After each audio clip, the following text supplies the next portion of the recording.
as far as dental health goes, and in particular senior citizens, what are some things that you would recommend for people as they take care of their oral hygiene? Well, definitely brushing and flossing, and a couple times a day. Definitely is generally recommended. The old school is 3 times a day, and we say 3 because we hope we get 2. Yes. But definitely getting the gum line clean with the toothbrush and having the toothbrush kind of tickle the gums a little bit, and definitely flossing. Flossing gets 2 of the 5 surfaces that brushing doesn't get.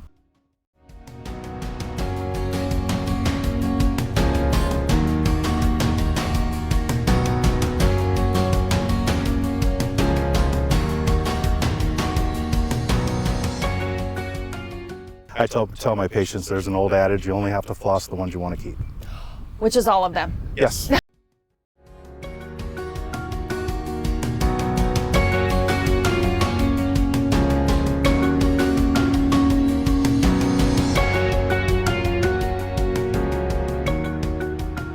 What is the difference between like a regular floss and like the floss picks and all of that? Well, the regular floss is really the standard of what everything else is measured against. The floss will go in and physically clean the surface of the tooth and wipe away some of the plaque formation, which has a lot of bacteria in it. The bacteria that floating around in the mouth are what cause gum disease. We have roughly 600 species of bacteria that live in our mouth, and really about 14 are problem neighbors. So it's the 14 you want to get rid of. There's one that causes decay and 13 that are associated with gum disease.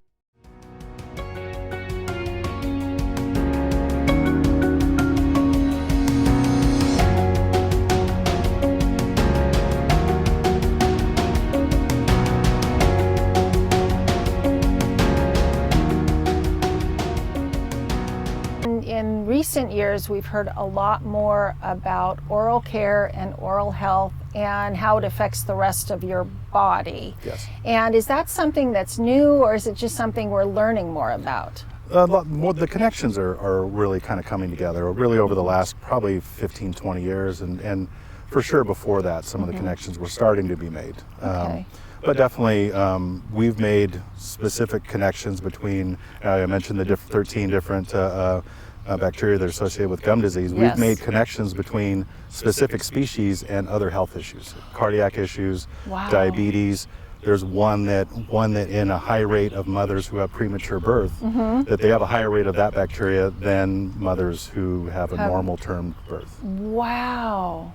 So whether it's a chicken and the egg, we really don't know for sure, but we know there's a connection of some kind.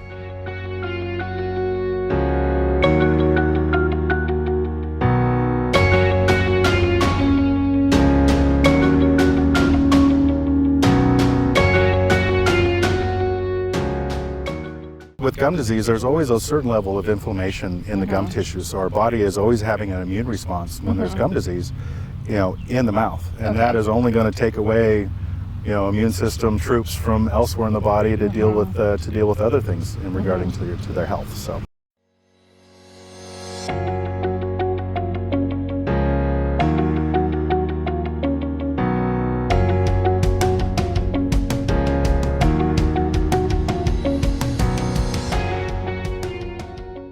we talk about senior citizen care, a lot of times there's more, the teeth have been around a lot longer, right? So there can be more issues with the teeth, like possibly root canals or that type of issue. Do you see that a lot in seniors, and how do you treat that as opposed to the general population? Well, in general, the issues themselves are always treated the same. As far as if there's a cavity, we fix the cavity. If the nerve has an issue, or the tooth's infected, we do a root canal and we fix up the top, pretty well the same. Definitely there can be approaches to how we go about doing certain fixes. There are some ways of doing more conservative fixes, maybe less elaborate restoration of a tooth. To address the issue, but not necessarily go to arms full distance in restoring a tooth. And there are some ways of treating early decay with some topical fluorides and that sort of thing, which can sometimes arrest the decay where it is.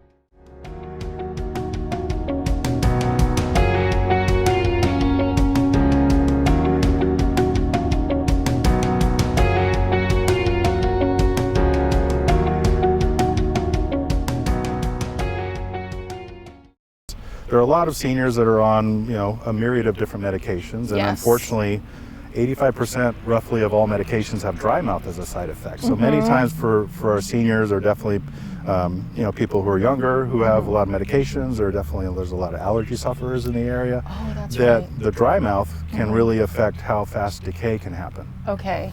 So often, we'll talk about using stronger, higher level fluoride toothpaste for Okay. them to use. All right.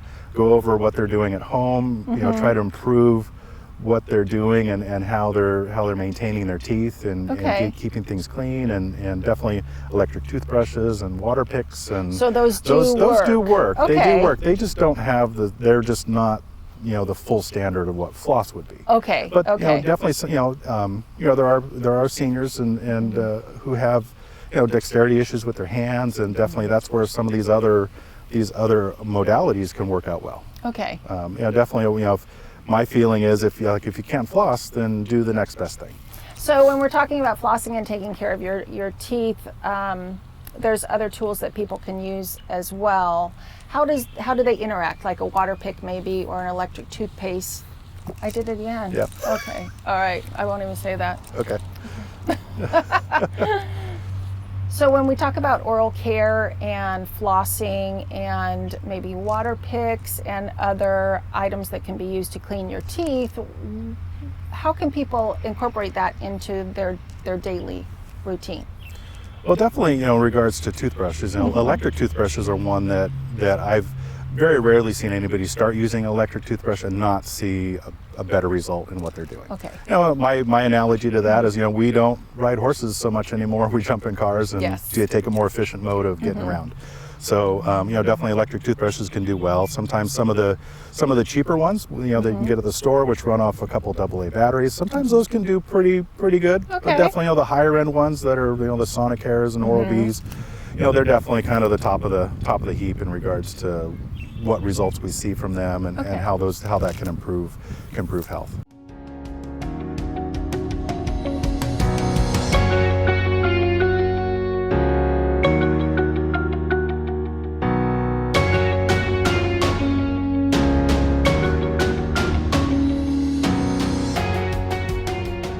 And so what's the importance also for people to come in for regular cleanings? Yeah, regular cleanings. One of the problems with periodontal disease, gum disease, is that often you don't notice anything's wrong until it can be almost too late. Oh, It's okay. when teeth become mobile, sometimes there's not much more we can do. Okay.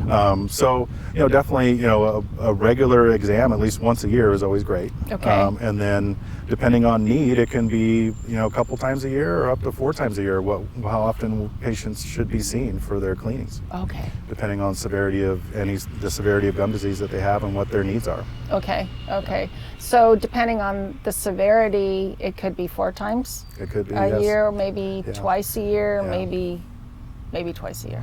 Twice a year. Yeah, there are a few patients maybe once a year. Okay, When okay. they see the hygienist, and the hygienist needs about 10 minutes and they're done, then Oh. sometimes once a year is good for them. Okay. But definitely, for seniors, especially those who are having the challenge of dry mouth, and they've had a bunch of other dentistry done, a bunch of fillings and crowns or bridges, that sometimes going in more often for the maintenance pays off. Well, Okay. because we can often find problems and fix them when they're smaller Okay. than when it gets to be something bigger. And when people start feeling pain, it's gone to something bigger. Typically, yes. Okay. Yes. Okay. Yeah. And as far as dry mouth goes, you had mentioned before, like certain medications and those types of things. How can people combat that? Because I know there's items like biotin that are out there. Is there anything like maybe nutritional that people can do to help? Or I don't think does water help? Drinking more water help? Drinking water, switching a little water around during the day. Okay. What our saliva does is it typically, as far in regards to decay, it buffers the acid of what's produced.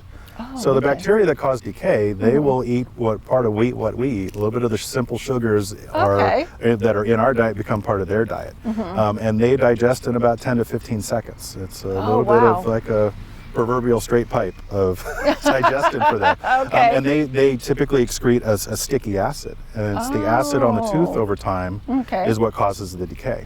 Oh, And then as the right. tooth breaks down, the bacteria can invade into the tooth a little bit more and just kind of keep keep doing their thing. So that's what you're trying to get off every single day. Yes. By yeah, flossing. getting the plaque complex off of there, which is kind of like a little bit of like a goo of bacteria and food and Okay. just something you don't want hanging around any longer than Okay, you want. yeah. than So you'd you want it out of there. Yes. Yeah. You want it'd it be out great. of there. Yeah. So Yeah. And for patients who have removable partials, it's always good to make sure you take those out and clean, brush and floss around the areas that you can't get access to when the partial's in. okay. Yeah. Okay, perfect. Yeah. So what is the one thing that you would recommend for senior citizens as far as taking care of their teeth?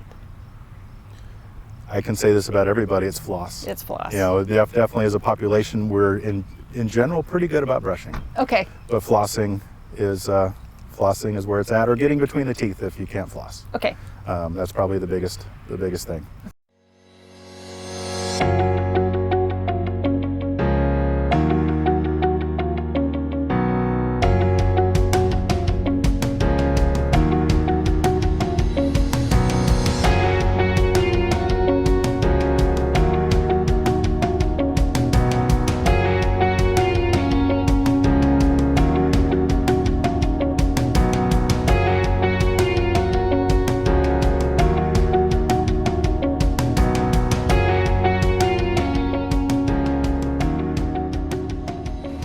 I'm Dr. Crystal Heath from Berkeley Humane, and I'm going to show you how to brush your dog's teeth.